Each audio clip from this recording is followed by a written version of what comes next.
Hai gengs, balik lagi di Fin Station Reborn. Apa kabar semuanya? Baik. Sambil nunggu V-League mulai, Mimin mau bahas profil pemain lagi nih. Dan kali ini adalah salah satu monster di V-League yang kehebatannya udah nggak diragukan lagi lah.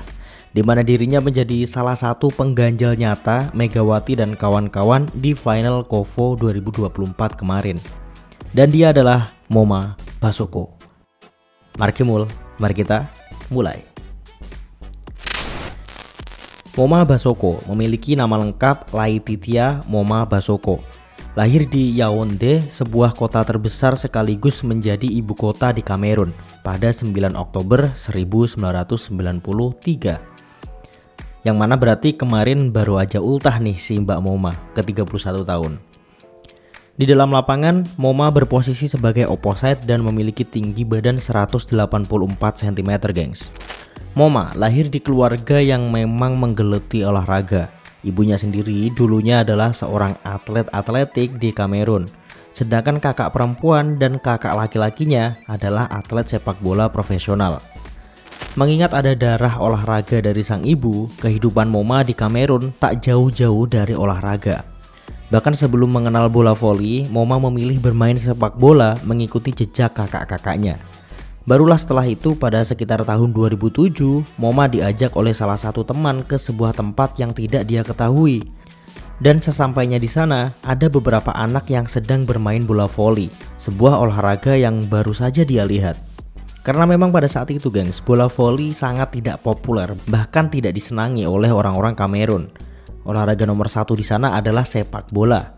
Tapi fun fact, setelah Kamerun memenangkan kejuaraan Afrika di tahun 2017, voli kini menjadi olahraga terpopuler nomor 2 setelah sepak bola.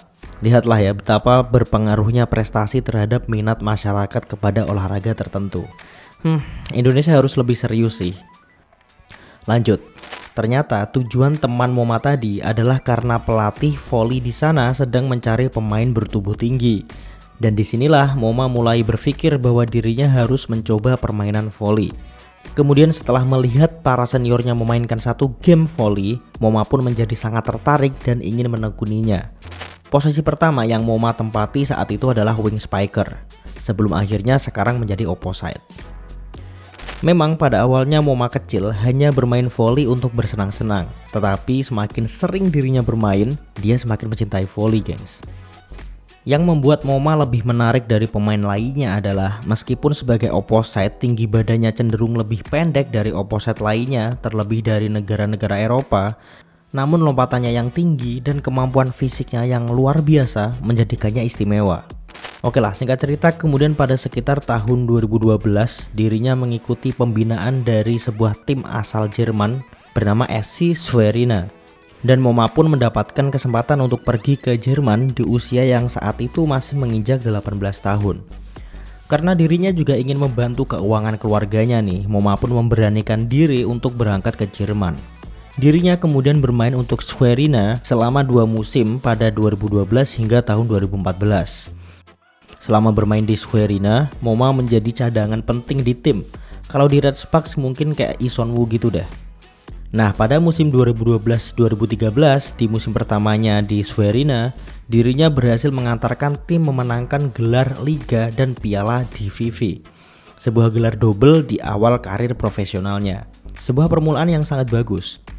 Dan pada akhir tahun 2013, untuk pertama kalinya Moma dipanggil ke tim nasional Kamerun untuk mengikuti kejuaraan benua Afrika. Yang sayangnya saat itu Kamerun kalah dari Kenya di pertandingan final.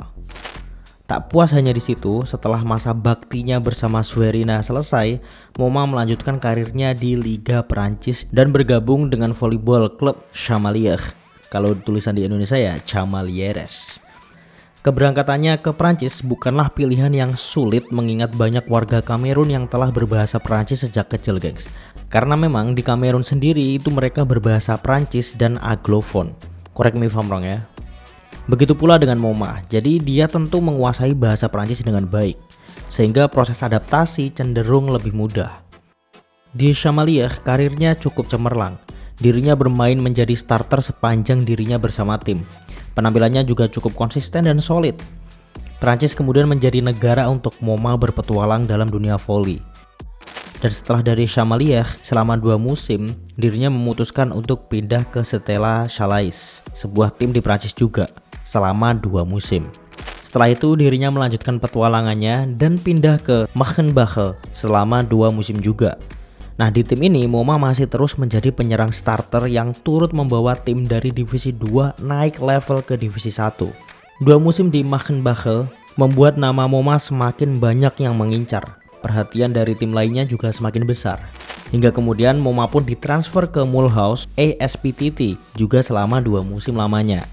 Alasan Mulhouse merekrut Mouma ya tentu saja karena Mouma adalah top scorer di liga sebelumnya. Di Mulhouse, keterampilan Mouma berkembang sangat pesat dan dirinya berada di puncak karir. Pada musim 2020-2021, dirinya membawa Mulhouse mendapatkan gelar ganda sekaligus gelar ganda kedua dalam karir voli seorang Mouma Bassoko. Dan kalau musim besok di Hill State dia mampu mengantar Hill State menjadi juara V-League, yaitu akan menjadi gelar ganda ketiganya. Setelah merasa cukup untuk berkarir di Eropa, Mouma mulai melirik Asia. Dirinya pun tertarik untuk mengikuti draft pemain asing di Liga Korea. Dan memang sejak awal dia ini memang sangat ingin berkarir di V-League, gengs. Sehingga ini adalah kesempatan yang sangat bagus, mengingat secara dasar dirinya udah jago dan pengalaman juga nggak remeh-temeh. Singkat cerita, Mouma pun terpilih sebagai pilihan ke-7 lalu bergabung bersama GS Caltex. Pelatih Cha Sang-hyun kala itu menimbulkan banyak perdebatan dari K-Nets. Lantaran sebelumnya ini GS memiliki penyerang bertubuh tinggi jangkung yang tentunya itu sebuah kelebihan kan. Nah loh, kok sekarang malah memilih Mouma yang lebih pendek sebagai seorang opposite? Apa motivasinya nih? Dan ternyata pelatih Cha sudah melihat Mouma sejak lama dan menyadari bahwa Mouma adalah pemain yang kuat dan pandai melakukan servis. Di awal bergabungnya bersama GS Caltex, Mouma sendiri tak langsung bisa membela GS lantaran harus membela Kamerun di beberapa kejuaraan. Dan ternyata pilihan pelatih Cha sama sekali tak salah. Mouma langsung memberikan kesan yang sangat baik di tim, baik secara kepribadian ataupun permainan di lapangan. Bahkan Mouma berpartisipasi di All-Star Game karena banyaknya suara yang memilihnya. Di akhir musim, Mouma pun terpilih menjadi salah satu 7 pemain terbaik kategori ringan pada upacara penghargaan V-League. Performa yang bagus di musim 2021-2022 dan gelar Best 7 membuat GS Caltex yang awalnya hanya ingin mengontrak Mouma selama 1 tahun atau 1 musim, akhirnya melanjutkan kontraknya menjadi 2 musim. Nah, di off-season inilah Mouma pergi ke Vietnam kemudian bermain untuk tim voli Vietnam, Huat Chat Duc Kiang Hanoi. Dan tak ada catatan spesial tentang penampilannya di Vietnam ini karena memang hanya jangka pendek. Ya mirip-mirip kayak Mega di Pro Liga kemarin tuh. Di lanjutan V-League musim 2022-2023, penampilan Kang So-hui dan Yo So-yeon menurun bahkan cenderung buruk. Sehingga GS Caltex saat itu sangat Mouma sentris sekali, gengs. Proporsi Mouma sangat berlebihan, namun Mouma tetap menunjukkan skill yang sangat bagus. Setelah musim berakhir, GS Caltex memilih untuk tidak memperpanjang Mouma Bassoko. Kemudian pada musim 2023-2024, Mouma pun dinominasikan ke Hyundai Hill State sebagai pilihan keempat.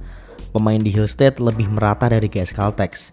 Namun Mouma masih menjadi andalan di lini depan dengan kekuatan fisiknya yang mumpuni. Bahkan Mouma berhasil mengantarkan Hyundai Hill State menjuarai V-League serta menjadikannya sebagai MVP di akhir musim, gengs. Penampilan mewahnya bersama Hill State membuat Hill State memperpanjang kontraknya hingga musim 2024-2025. Dan baru aja kemarin nih, Mouma juga berhasil mengantarkan Hill State menjadi juara Kovo Cup 2024-2025 dan lagi-lagi dirinya menjadi MVP. Kekuatan fisiknya membuat kekuatan yang dihasilkannya sangat luar biasa.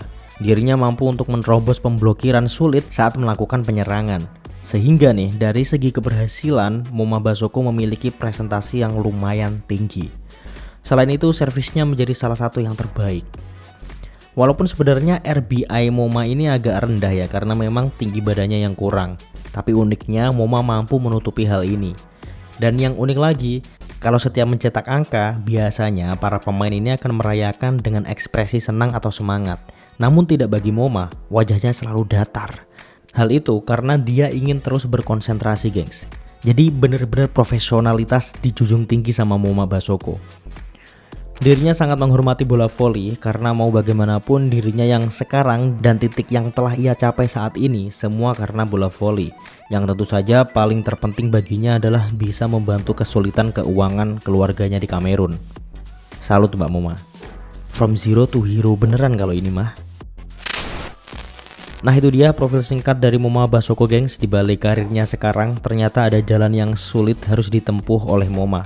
Berawal dari negara yang tak menyukai voli dan kecil, dirinya memutuskan untuk hijrah dan kini dia tinggal memetik buah hasil kerja kerasnya selama ini. So silakan dilengkapi yang belum lengkap. Tulis pendapat kalian di kolom komentar juga gengs. Dan jangan lupa subscribe serta bunyiin lonceng notifikasinya supaya kalian gak ketinggalan konten-konten dari Vin Station Reborn selanjutnya. See you in the next video and bye bye. 볼을 살렸습니다. 왼쪽으로 모마 스파이크 깨끗합니다. I know you told your friend you're not okay, and tell me what's wrong and why you never said you felt that way. And guess you're trying to stay strong and fake a smile until I look away. But I've known you too long, it hurts to watch your